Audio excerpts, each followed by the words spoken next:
Hello viewers, আসসালামু আলাইকুম। আজকে আমি করে দেখাবো গ্রিন চিকেন কারি। তো এই গ্রিন চিকেন কারি খেতে খুবই মজা। বিশেষ করে পরাটা ও নান রুটির সাথে তো এটা খুবই মজা লাগে। একদিন বানিয়ে খেলেই বুঝতে পারবেন যে এটা কত মজা। চিকেন তৈরির প্রয়োজনীয় উপকরণ: প্রথমে লাগছে 1 স্লাইস লেবু, ধনিয়া পাতা, পুদিনা পাতা, ৬-৭টি কাঁচামরিচ, ১০টি করে কাজু বাদাম, 10টি করে কাঠবাদাম আর ব্ল্যাক পেপার। আর নিয়েছি চিকেন। তো এখানে আমি দেশি চিকেনটা ইউজ করেছি। আপনারা চাইলে ব্রয়লারের মুরগিটাও নিতে পারেন। তো চিকেনটা আমি প্রথমে ম্যারিনেট করে নিব। তো এর জন্য নিচ্ছি 1 টেবিল চামচ পরিমাণ ব্ল্যাক পেপার পাউডার। আর নিচ্ছি 1 কাপ পরিমাণ দই। এটা আমি মেজারমেন্ট কাপের 1 কাপ পরিমাণ নিয়েছি। আর নিচ্ছি লেবুর রস 1 স্লাইস। এখন এই 3টি উপকরণ দিয়ে আমি চিকেনটাকে খুব ভালোভাবে ম্যারিনেট করে 1 ঘন্টার জন্য ঢেকে রেস্টে রেখে দেব। এবার প্যানে তেল গরম করে এতে দিয়ে দিচ্ছি 1 কাপ পরিমাণ মেজারমেন্ট কাপের পেঁয়াজ কুচি। পেঁয়াজটা খুব ভালো করে নেড়েচেড়ে আমি হালকা বাদামি করে ভেজে নিব। পেঁয়াজটা খুব বেশি গাঢ় করে ভাজা যাবে না, তাহলে চিকেন কারির কালারটা সুন্দর আসবে না আর খেতেও ওরকম ভালো লাগবে না। এবার বেরেস্তাটা তুলে নিয়ে আমি ওই একই প্যানে দিয়ে দিচ্ছি তেল, আর তাতে দিয়ে দিচ্ছি গরম মশলা, কয়েকটি দারচিনি এবং লবঙ্গ। তবে গুঁড়া গরম মশলাও এখানে ব্যবহার করা যাবে, ইচ্ছে করলে করতে পারেন। তো এরপরে এতে দিয়ে দিচ্ছি আদা এবং রসুন পেস্ট।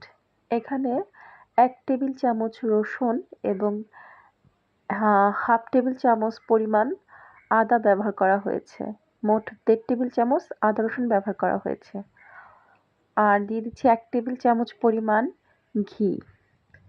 তো এটাকে আমি খুব ভালো করে নেড়েচেড়ে ভেজে নিচ্ছি কিছুক্ষণ।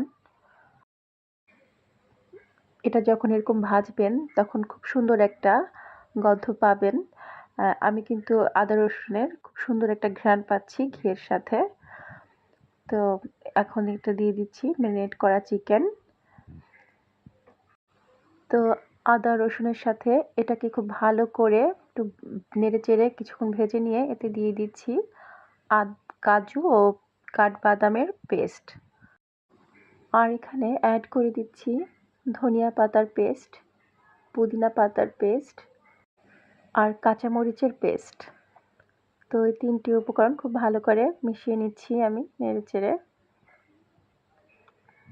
তো আর কিছুক্ষণ ভেজে নেওয়ার পরে কষিয়ে মশলাটা আমি দিয়ে দিচ্ছি লবণ, আর দিয়ে দিচ্ছি পেঁয়াজ বেরেস্তা। তো লবণটা এখানে আমি 1 চা চামচ পরিমাণ দিয়েছি, আর এটা কুক হওয়ার জন্য ঢেকে দিচ্ছি। এখানে কোনো পানি ব্যবহার করা যাবে না। চিকেনের গা থেকেই পানি বের হয়ে এটা কুক হয়ে যাবে। এটা 30 থেকে 40 মিনিট কুক করতে হবে মিডিয়াম টু হাই হিটে।